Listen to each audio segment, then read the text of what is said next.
exposed to over 5,000 ads every day. We see ads everywhere. So it's no surprise that consumers need to see an ad multiple times before they take action. Our clients love us because Crunch Growth makes your brand stand out online. Our team creates content that makes better ads, better posts, better videos that break through the clutter. Crunch Growth's team has been working in the digital world since the dawn of e-commerce. From social media to advertising to Amazon management to web design and development to branding, we help your brand succeed online profitably. Contact us at www.crunchgrowth.com.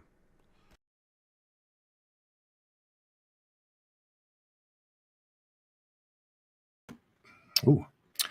Oh, something went wrong there. Not sure what happened, but we'll fix it. So, welcome everybody, and thanks for joining us again tonight.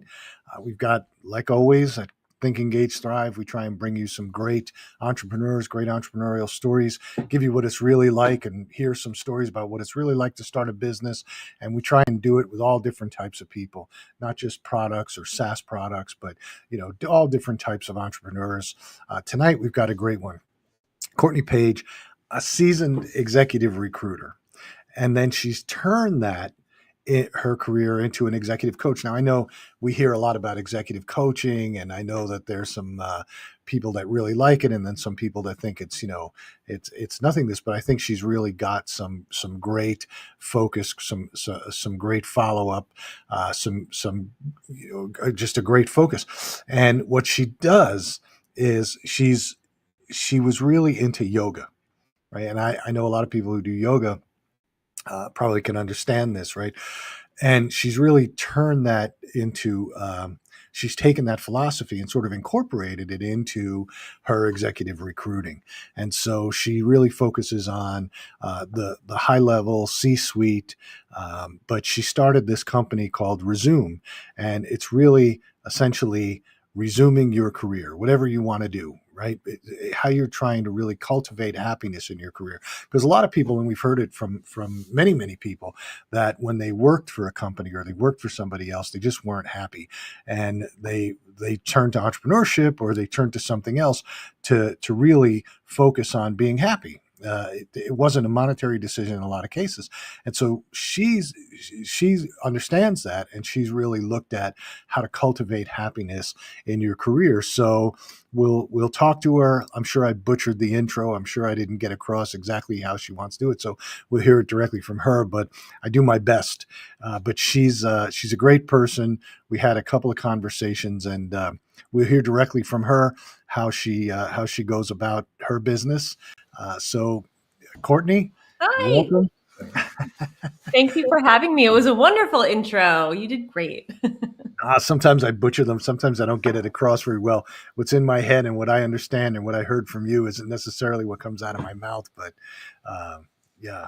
No, it was wonderful. It was spot on. Perfect. Good job.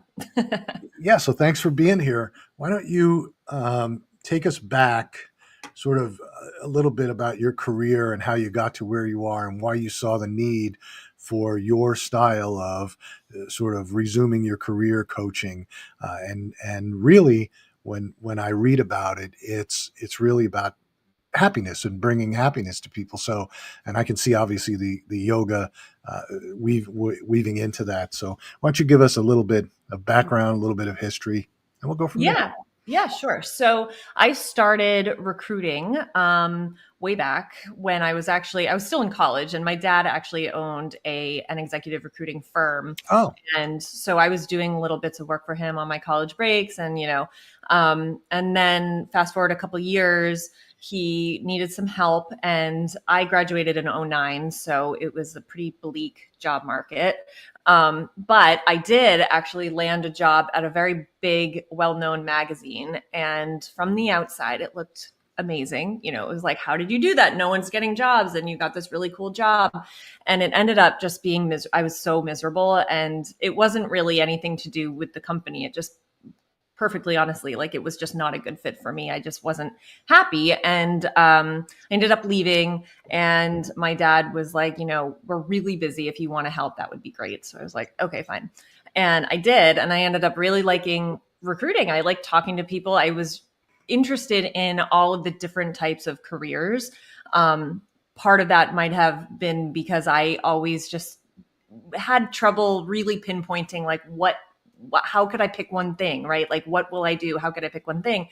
So it was kind of cool because I got to be very exposed to a bunch of different careers. So I like that. I loved talking to people. And it kind of just by accident turned into a career. And on like the backside, I was doing acting classes. I had always been into acting and I was going to yoga. When I was in college, I was very, very lucky to go to a college that had a really, really good study abroad program. And I ended up going to India and Nepal and and doing this really amazing school for international training. They have a ton of programs. I think they actually have a graduate program now, but it was like a very, very immersive, very unique experience. And it wasn't my first yoga class, but it was definitely probably my first real, like real yoga class there.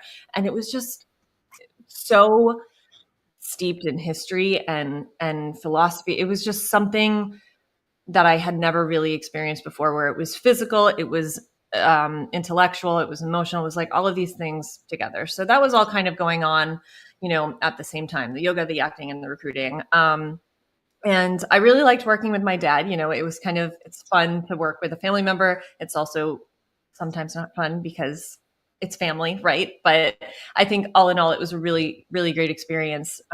He clearly had a lot more invested in me than if I were, just sort of somebody off the street. So I got to benefit from that. And then when I was pregnant with my daughter, I had taken a break from working. I was lucky to be able to do that. He had started to kind of wind down and retire. And then the pandemic hit. So it was kind of boy. well. So I had my daughter July 2020, like the beginning of the pandemic. That was very stressful. And we thought it wasn't stressful enough. So then as soon as she turned 1, I got pregnant again and we had my son the following year.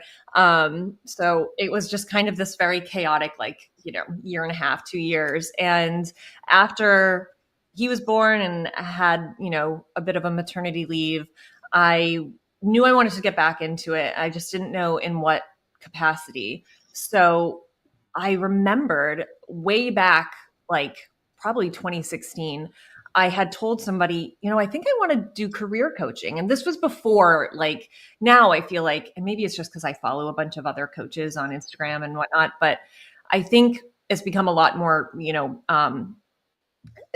casual now, like, oh, you see a coach, you have a coach or whatnot. And back then nobody really did. So that person I was talking to was like, you're not going to make any money doing that. Nobody, like, that's not a real thing.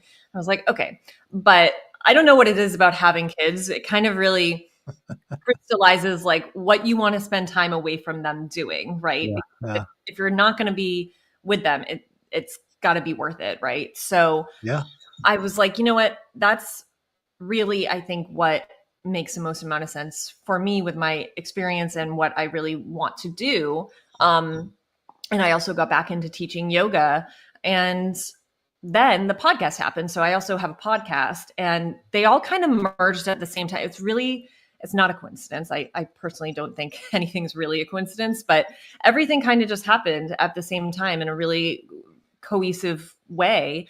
So yeah, I started coaching and teaching yoga and doing my podcast kind of all at the same time. And the coaching and the podcast, which really go together nicely, Yeah.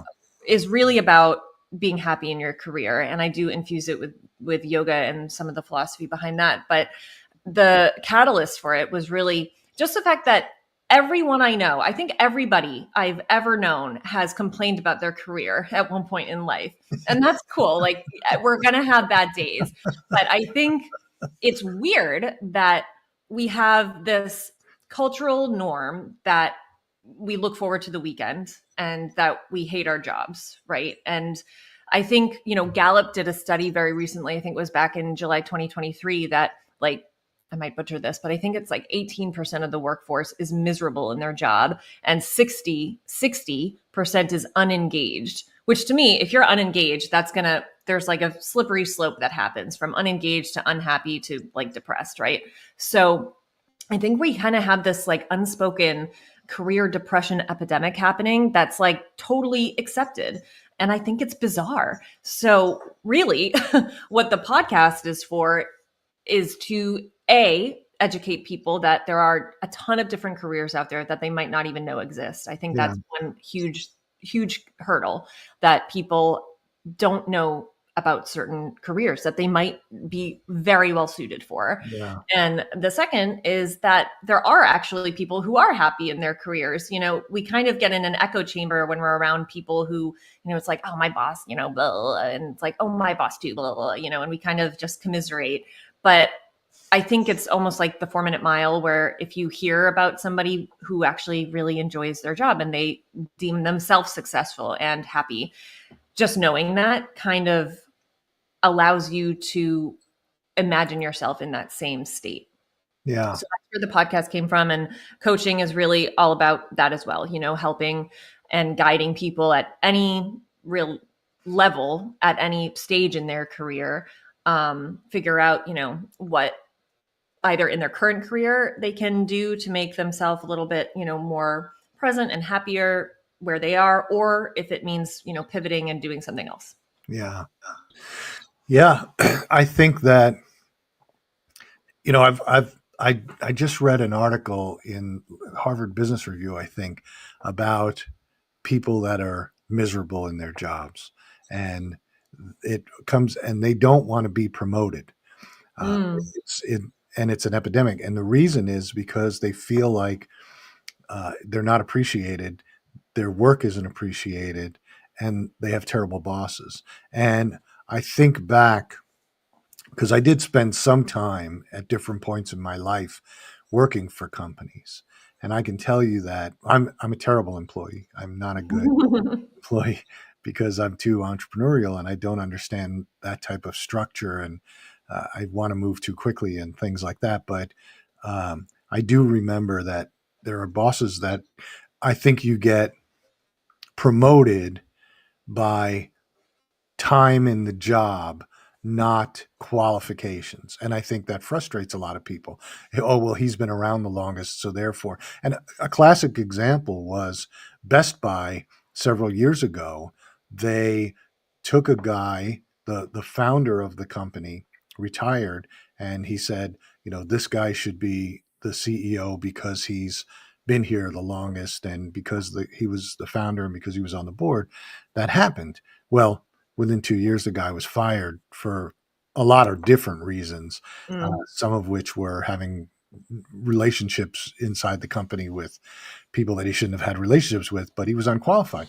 And just because he was around long enough didn't necessarily mean he was probably unqualified 2 or 3 promotions before that, right? But Right. he kept getting promoted. So I hear you. I think that there are a lot of people that are unhappy in their jobs, and I don't think that corporate America is addressing it because I don't think they want to recognize it. Yeah, I think it would cause a lot of structural reorganization that would be expensive, that would be unexplored territory, new territory that they might not even know how to handle it on such a scale that, yeah, I think it's a lot of it is laziness, sorry, on the part of corporate America. And also, it's just almost, I don't want to say apathy, but I think part of it is generational, right? So I think it's so funny. I was just having a conversation with somebody else about this, but the boomers were thrust into the workforce, and it was like you can get a job at a company and stay there for your whole career, and that's where that seniority kind of takes place, right? So it's like you earn, you pay your dues and you earn your way up, and once you get to a certain point, you've been here long enough that you kind of just slide into different promotions. Yeah. And now I think that Gen Z is coming into the workforce, and they're, I think every generation brings a new thing, right? That the older generations are like, what are you doing? But, Gen Z is they're not sticking around companies for that long. They're staying for a couple years and learning and then going, or millennials also probably because we've been in the workforce a little bit longer. But there's that whole mentality of just like waiting it out and, like buckling down and just spending your entire career at one company doesn't really happen anymore. So there isn't that, a framework to get, those promotions that are just kind of handed to you for being there for a long time.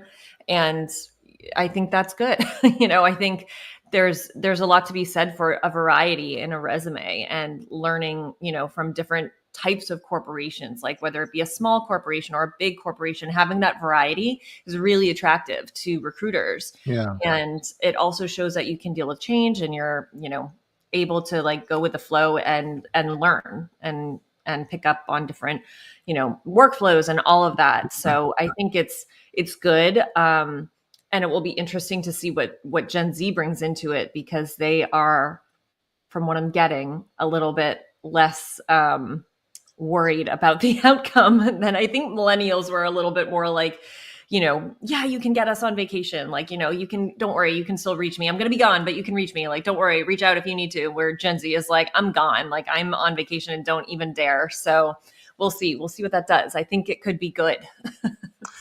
Well, I think that there's more opportunity today than ever before to be sort of a solopreneur or an entrepreneur or start a small company and live a different lifestyle.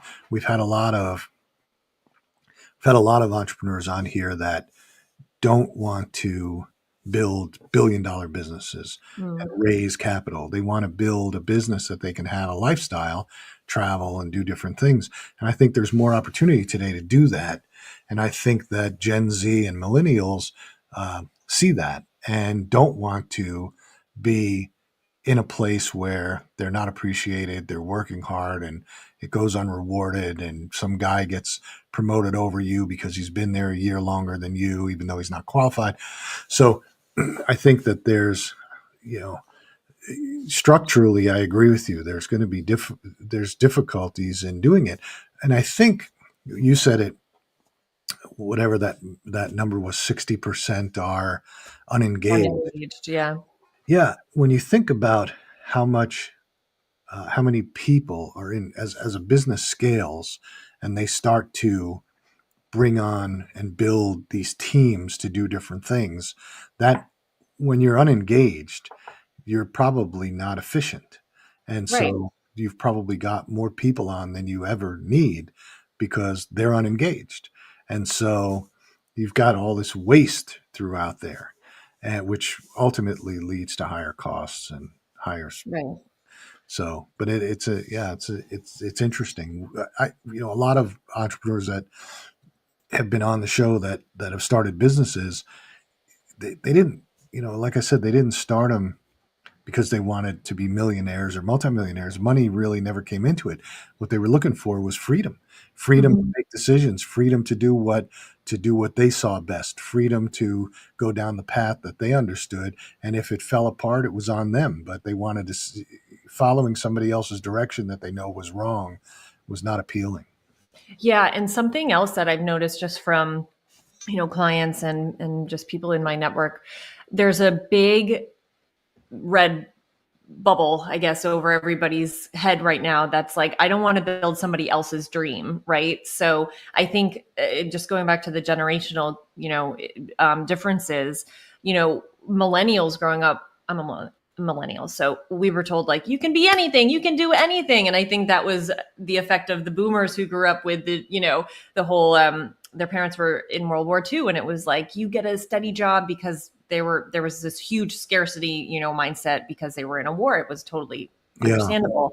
And so it's just interesting, like the sociology that like works there. But yeah, so I think that the entrepreneurial mindset kind of really ignited within the millennials, because we were told like, you're a snowflake, you're an individual, nobody has what you have, which I love. And some people are like, no, that's silly. Like, don't, that's a little bit too like, ooh, but But I do think that is really at the core of a lot of entrepreneurs, where it's like you don't want to build somebody else's dream. And you're right, like they're not looking to be the next, Kris Jenner, regardless of what you think about the Kardashians. I mean, like she's, made a lot of money, but people are really looking for freedom because they want to be able to pick their kids up from daycare, or they want to be able to make it to their soccer game, or they want to be able to go on a vacation without having to, get it cleared by 3 different people.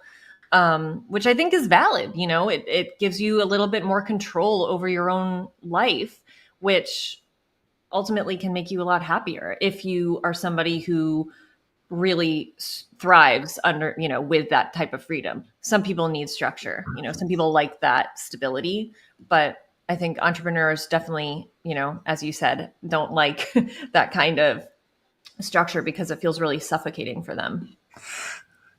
I don't think it was. Yeah, I can understand the suffocating part. It wasn't so much that from my own experience. So, Yeah. because I did have to work.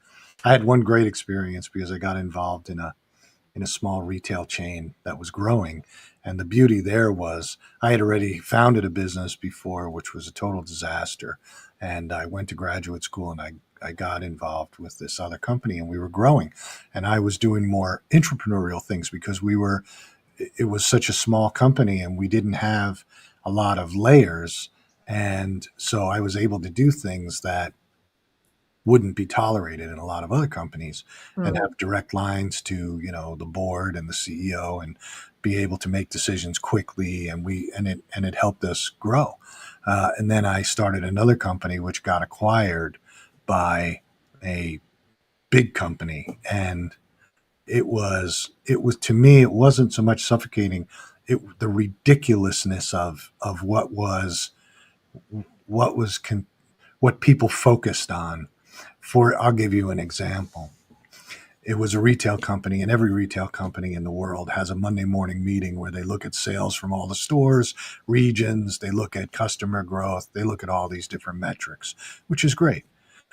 This particular company focused on the color of your shirt. You had to wear a white shirt with tie for the meeting. And Okay. I, I never wore a white shirt. My shirts were numbers. I especially liked pink, especially in the summer when I had a little bit of a tan.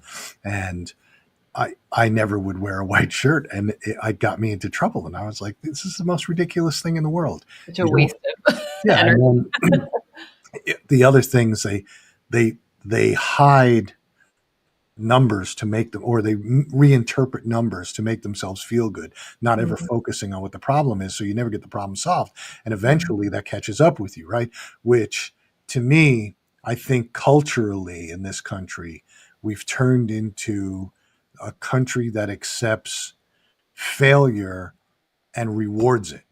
Mm. And you have to look no further than the NFL and coaches, and you can see a guy who gets a $50 million contract to coach, and he's never really coached before. He coaches for 2 years. They never make it anywhere. He gets fired, but he still gets the $50 million payout. And you can Yeah. see CEOs that get brought in and get huge compensation packages fail and get rewarded to exit. And then from there, it was like, well, he was a CEO here. And so he gets another CEO job, fails at Mhm. that. So I think we've learned that you can fail and still get a big payout. Mm. Yeah. Yeah. And I think that's interesting because I think I've never heard that kind of that take on it, because I think, yes, if you're failing and just really miserable at your job and getting rewarded for it, that is not okay. If you're going out on a limb and trying something new and failing at it, like most entrepreneurs fail, at a lot of businesses before they get Sure. one that, takes off. And in that case, failure is kind of good, right? Like it's like failure is feedback and you can use that. Um, but yeah, that's an interesting point, and something else that you said that I think is really important. When you were at that company, they allowed you to kind of be an entrepreneur, which is wonderful. And I think if somebody is out there in a in a company and they're thinking about becoming, like leaving and doing their own thing, there are ways to, make that position kind of work for you without having to take a giant leap of faith, and Yeah. financial leap of faith. Um, and that is one of them, trying to kind of almost build your own little business within a business so you can, find that happiness and find that kind of creative freedom. But that's an interesting point about the failure, because yeah, I do think, people should not be, rewarded for just taking the money and not, you know, producing. That's no good. I mean, you see it. Look at what happened with Bed Bath and Beyond a few years ago. They put Oh yeah, they somebody went in. out of business, right? Pardon? Did they go? They went out of business, right? Chapter 7. Yeah. Yeah, and senselessly, because there was a guy who was the CEO getting rewarded for being the CEO at while the internet was happening all around, right? They didn't bother to set up an e-commerce site. When Hmm. they did set up an e-commerce site, all they were doing was giving out the coupons that they were so heavily Yes, fixated they gave on. out a lot of coupons. Right? I remember the coupon. That's That was all that the e-commerce site was really doing. Here's our stores, here's some coupons. And so this person, the world is going on around you. The world is changing for e-commerce. And you go and you are totally miss it. And then when it finally catches up with you, you get fired, but you've got this huge payout because you yeah. got fired and you were there for 10 years. I'll give you an even better one. So I don't know if you ever read the book about Amazon, Amazon's beginning, but there's a great book about Amazon. I can't remember the name of it, but it's on. It's. I'll send it to you when I remember it, or I'll post it here so that people who are listening can go and look in the description. But in Amazon, there was a point in time twice where Amazon was on the verge of destruction early on, 2000, 2001, Hmm. and Amazon's started out selling books. Okay, books, CDs, music, but books. There was a bookstore company called Borders Books. Yes. Now, the CEO of Borders Books, who came out of the drug channel, had no concept of books, became the CEO. And he's looking at it going, oh, we have this e commerce business in 2001, 2002, and I don't know anything about it. And I don't understand this e commerce thing. And as a CEO, you should understand it. You should be able to see the future because that's your job. Your job is to be able to guide into the future, the business. Hmm. So he decides, I'm not I'm not going to play in this arena because we run stores and we're always going to run stores. People are always going to come to the stores to buy books. They're never going to buy them from this e-commerce channel.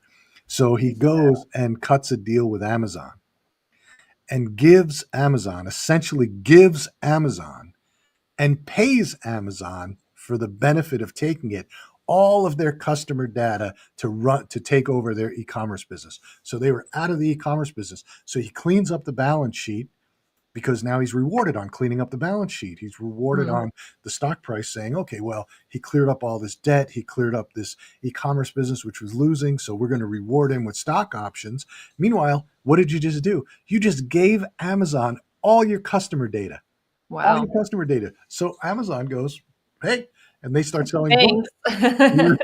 And where's Borders Books today? Well, 2 years later, the guy loses his job, right? Because they realized what they did, but it was too late to recover from it. And he winds up, you know, on another, at another company and at another company, which he fails at. But, he got rewarded for that big bonehead mistake.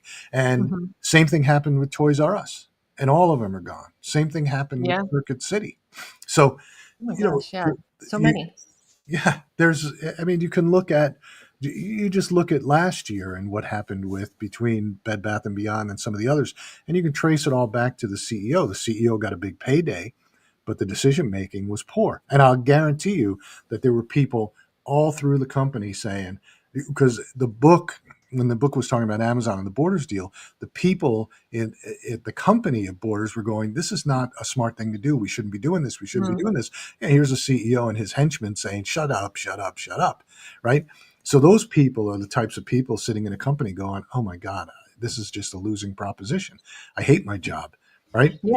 Nobody's paying And attention. Nobody's and listening. then they're the ones who get laid off, right? And They're the ones they're who the get ones, laid off. right? And they have to find a new job. They don't get a big payout. So, yeah. So we've sort of developed this culture. Whereas in the past, it wasn't like that. In the past, the CEOs had to perform, right? Up until even the early '90s, the CEOs had to perform. They weren't. We didn't have this huge differential between what people made in the company and then what the CEO made. We didn't have this, 300, 400, 500 times what the average person in the company made. And I'm not Yeah. against paydays. I'm not against that at all. And I'm not against failure. I've failed myself starting companies. What I am against is, blowing it and failing and getting a huge payday for it, right? Right. Without the consequences, of Without the course. Yeah. consequences. Yeah. Yeah. Yeah. So that's my take on it. But again, I even look at the NFL, and I look at these coaches that, get a job and they negotiate these great contracts, and they're there for a year, not sometimes not even, and they wind up walking away with 20, 30, 40 million dollars. It's almost Yeah. ridiculous. So Yeah. Well, I mean, sports in general, like the amount of money that I don't know. I'm not big into sport. I don't watch many sports games, right? But the ones that I do, like the Super Bowl, which is very fun to watch. But I mean, just when I hear the numbers for these athletes and the coaches, I'm just like, wow, like that is such an insane. I mean, it's just crazy. It's just a crazy amount of money to yeah, spend, and it's just a nuts business. And same with Hollywood and actors. It's just the amount of money they get to make a movie that might not make any money back. They don't know. yeah, It's bonkers, but yeah, yeah. yeah. I think everybody should be performance based. You know, I mean, essentially, an entrepreneur is performance I based. was just gonna say. I mean, that's basically all entrepreneurs have to be, right? Yeah. That's the big leap that they have to take, but yeah, so I mean, when you decided to go off on your own for the first time, what was one of the biggest misconceptions you had going into entrepreneurship? I I grew up in the food business, restaurants, hotels, things like that when I was young. I went to college and I worked in that industry, and I always thought my path was going to be to own a restaurant. And when I was working in college, I said, I don't want to do this. This is a ridiculous way of life. You work till 1 o'clock, 2 o'clock in the morning, and people are, drinking and carousing and doing all kinds of things. And it's just not a healthy lifestyle. And it wasn't a healthy lifestyle for me. But I did want to be involved in food. So I worked for a few years. I started a specialty food store outside of New York City and in the suburbs. Um, and my big misconception was I thought I knew more than I did. And Mm, the store itself, location was great, the offering was great. There was no problem when it came to that. The strategy was sound. It was a failure of leadership and a failure of execution on my part. I was a terrible leader. I was a terrible manager of process, and it was a bloody disaster for me. It was 4 years of me trying to do everything, trying to work. I was working from 6 in the morning until 10 o'clock at night, 7 days a week, mm, and it's because I didn't know what I didn't know, and I was just immature and not a good leader and not a good manager of mm, process. And I wound up selling the business, and I probably would have made more money working for McDonald's for 4 years than I oh made. But wow. I took the money and I said, I need some education, and I went. That's what got me. I went to graduate school to get an MBA, and it wasn't. I won't say that getting an MBA is what turned it around for me. But what it did for me was it enabled me to understand where I was lacking and what I Mhm, was lacking. mm, But college itself, or graduate school itself, didn't really, um, I didn't, there was no aha moment of like, oh, this is what I should. It just helped me think through the problem a little bit clearer and see my own shortcomings, Mhm. and which I did. And then when I went to this other company, which was a specialty food company, but there were bigger stores and there were more of them, and they were in the Washington D.C. market, and I got involved there. Then I understood a little bit better about leadership. I also didn't have very good mentors when I was young, so Mhm. I wasn't. I didn't know how to lead people very well. Uh, Yeah.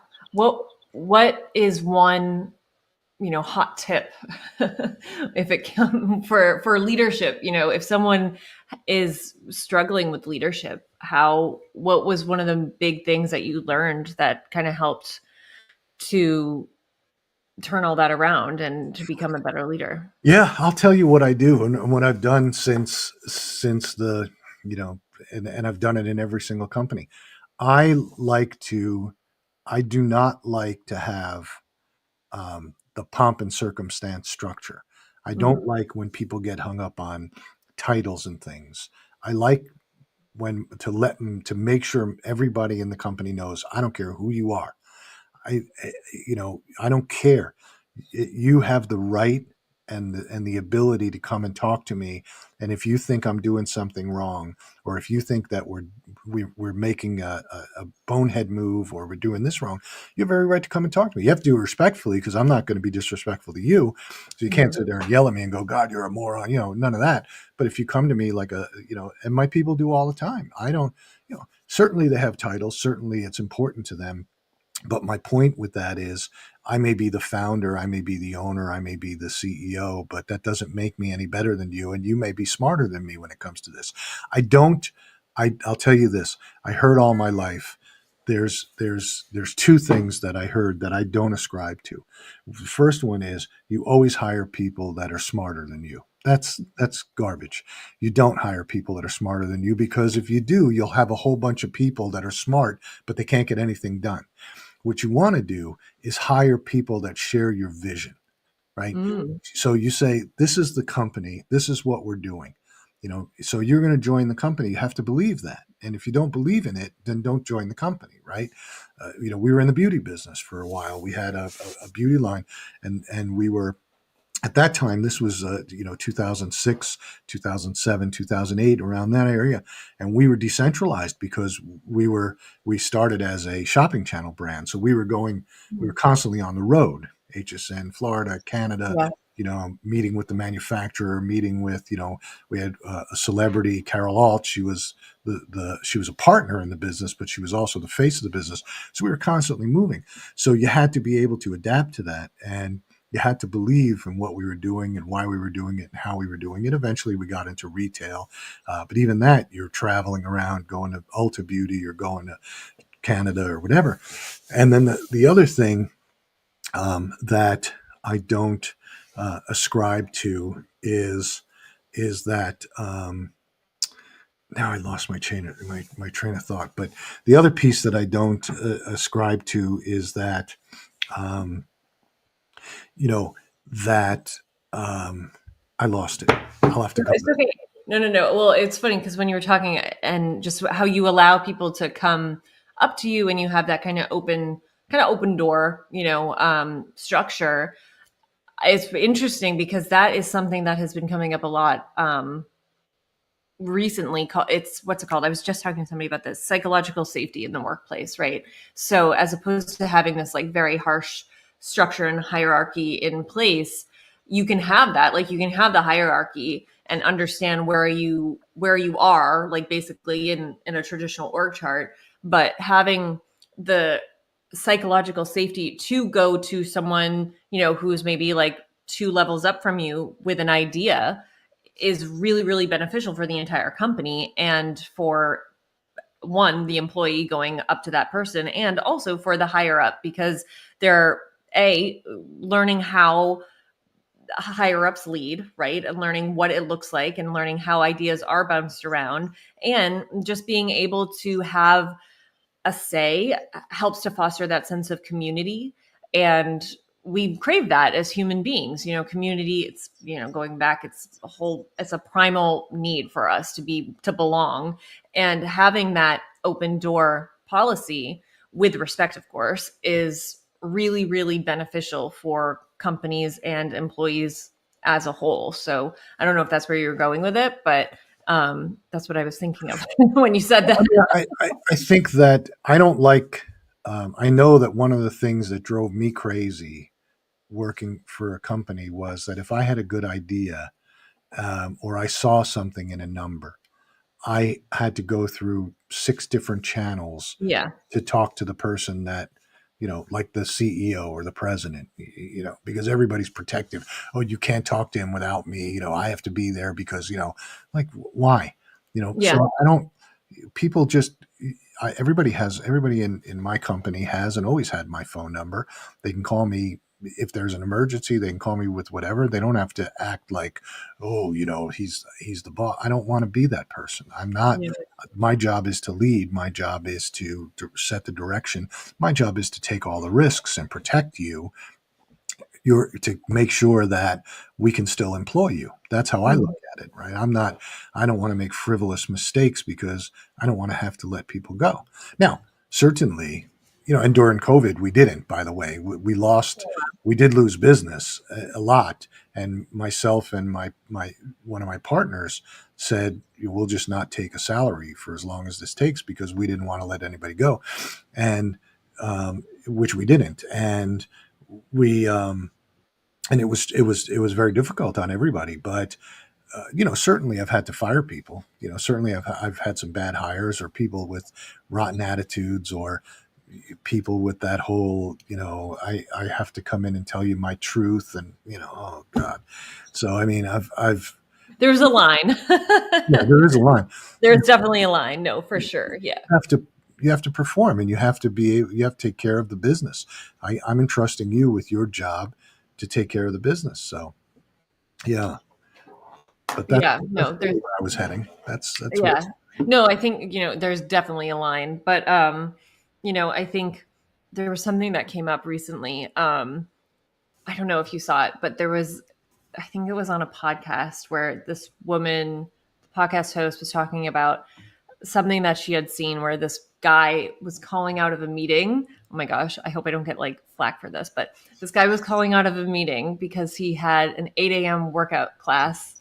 And he was like, I can't go because I have an 8 a.m. work class or workout class. And the podcast, from what I understand, and I could be butchering this, but from what I understand, the podcast host was like, this is ridiculous. But then in the comments, everyone was like, no, work-life balance, like, blah, blah, blah.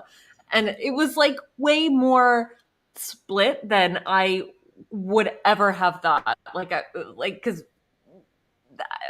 anyway, so yeah, there's a line. That's all I'm going to say about it. There's a line. Look, you're hiring. The way I look at it, look, I think everybody deserves work-life balance, but there's a point where you're hired by the company, and if something happens, my expectation is you'll take care of your job.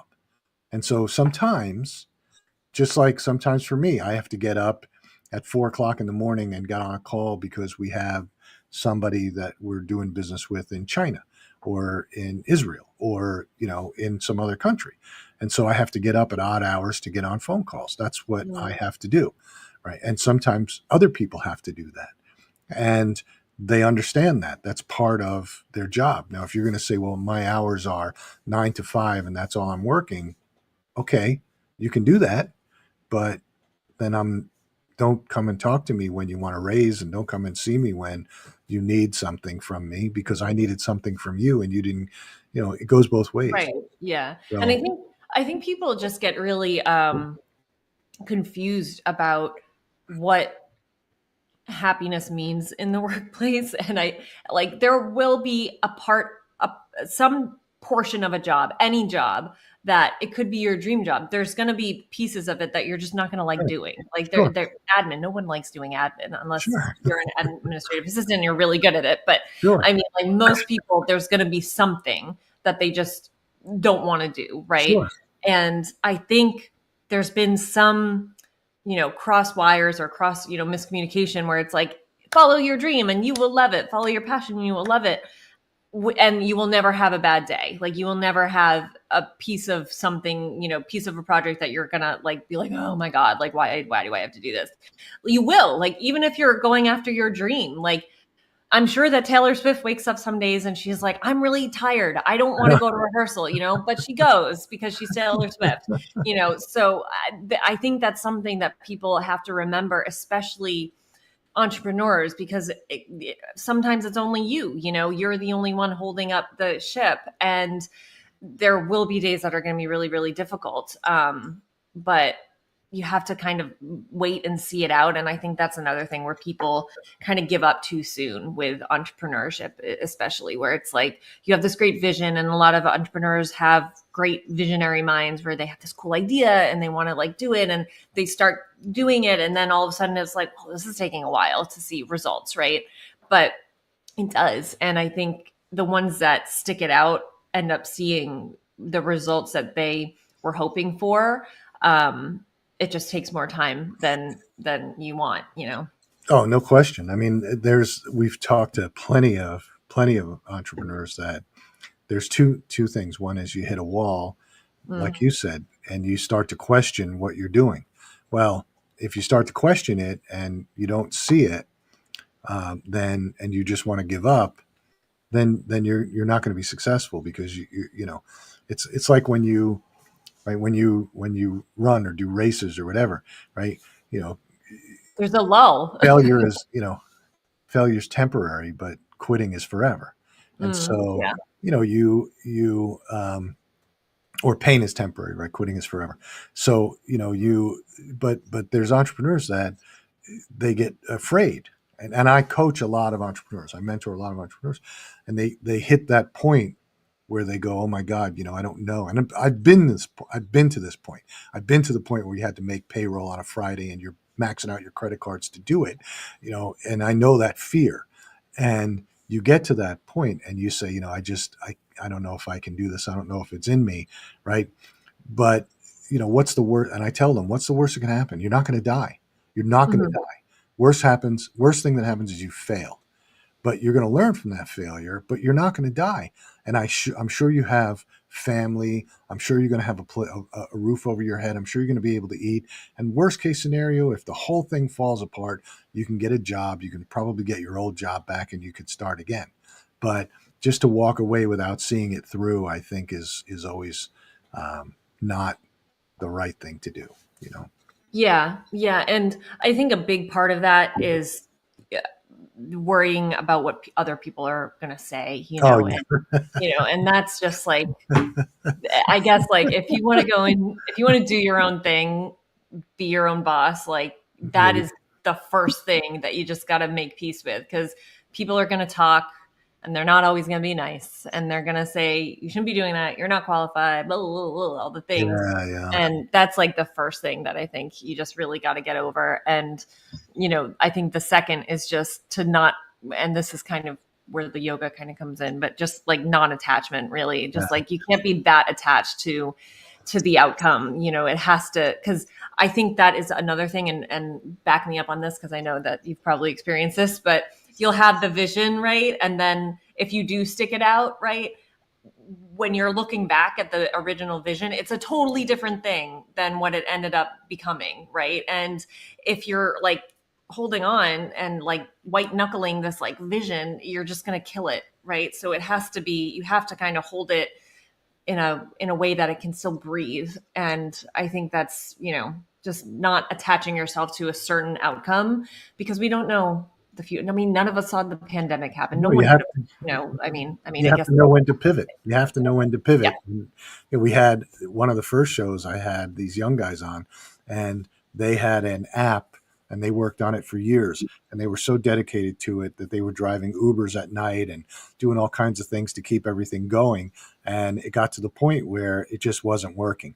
But what they learned over the prior 4 or 5 years was they learned all these things about apps, app development, app metrics, app marketing, and they pivoted and turned that into the business of Mm. helping other people build apps. So Yeah.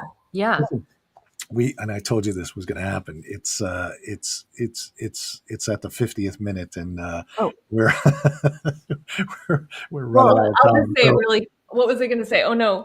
Okay. Well, I was going to say, nothing is a wasted experience. I think you no, kind of just, yeah, I think that's like the other really big thing that comes up where it's, people are like, I spent 10 or 15 or 20 years doing this thing and like it's all a waste. And it's like, no, there's so much gold. Like you learn so much and there's so much you could do with it.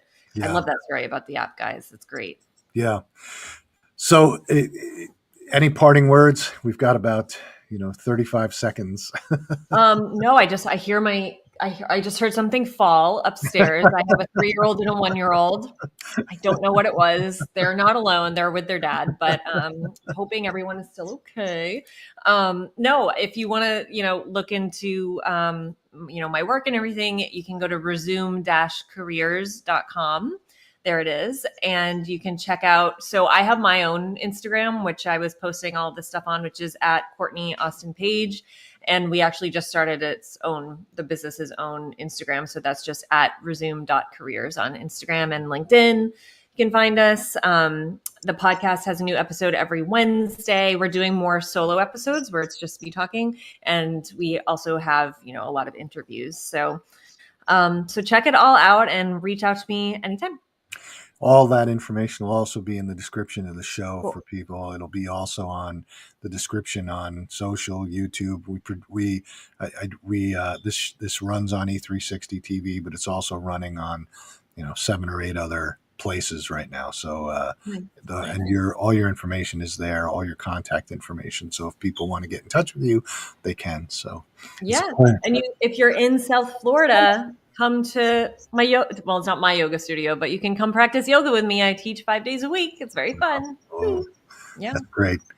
All right. Well, I appreciate you being on. I appreciate you taking the time, and go make sure that nobody's injured from all the banging. So Thank you so much for having me.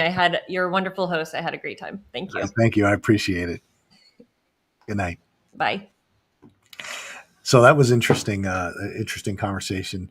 Yes, we sort of talked about corporate America and some other things, but definitely you see some focuses on entrepreneurship and being happy in your career and in your life. Again, tune in every week. We've had some great entrepreneurs on. We've got some other great ones coming up. We're going to talk a lot about.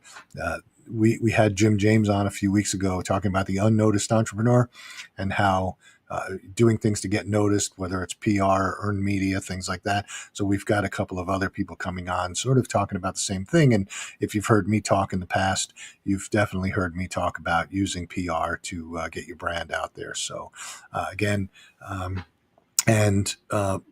go to scan this code. You can go to my website and you can download a free business planning guide. Not going to cost you anything. It's a great tool to help you along the way. For those of you wanting to start businesses, I use it. It's very simple. It helps you think through the whole process without getting cluttered up. I know there's a lot of books and a lot of other tools out there, but people overcomplicate the process. So, but other than that, have a great week, and we'll see you next week right here on Think, Engage, Thrive.